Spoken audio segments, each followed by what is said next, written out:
donc Nathalie Coquet, présidente du Rotary Club Bourgoin-La-Tour-du-Pin.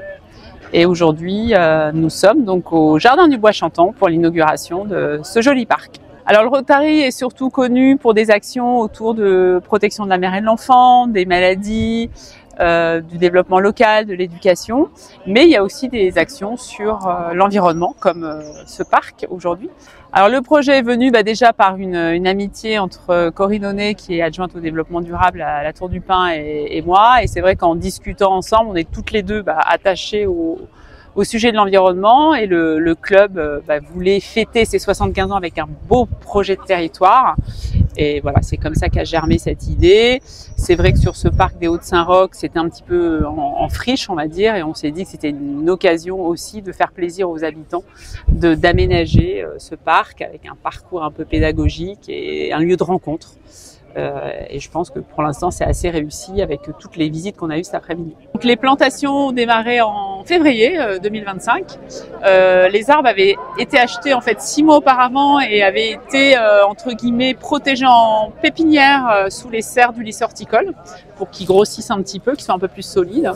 Et voilà, donc c'est les enfants du CME et les jardiniers de la Tour qui ont planté cette centaine de pieds. Donc au niveau du Rotary, c'est un engagement financier de 15 000 € qui a été possible grâce aux dons des membres et aussi aux dons des mécènes. Nous avons de nombreuses entreprises du territoire qui tous les ans nous font un don pour participer à nos projets, et donc nous les remercions.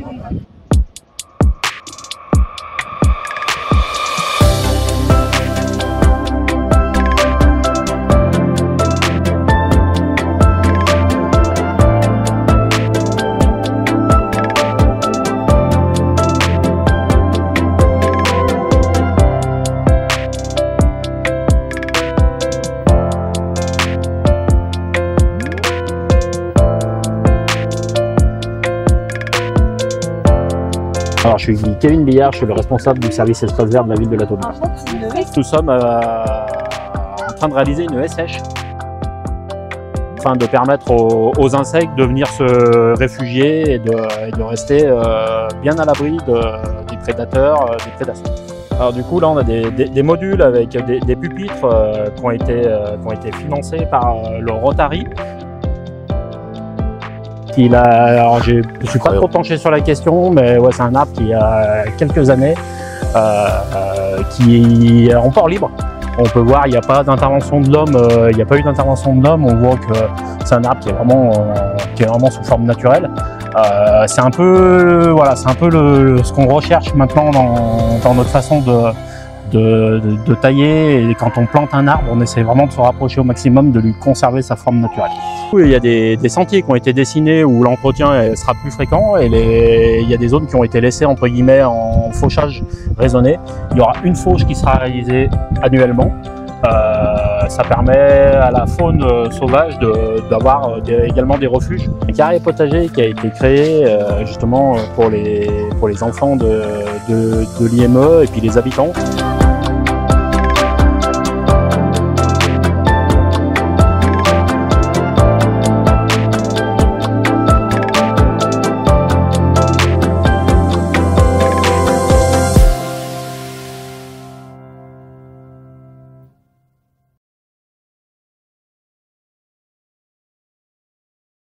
Je voulais vous redire que la nature, il faut s'émerveiller pour en prendre soin. Et la nature ne manque jamais. Voilà. Et donc c'est un endroit qu'il faut fréquenter, ça fait du bien à tous. Alors pour pouvoir en profiter, merci. Merci à tous, prenez-en soin, et on va couper pas le cordon, hein, Nathalie, le ruban. Hein.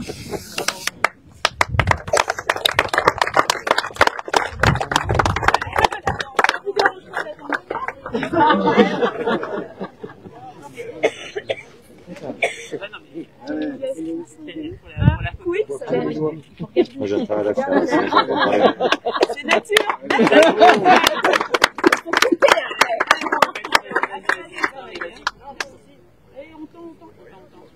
Voilà.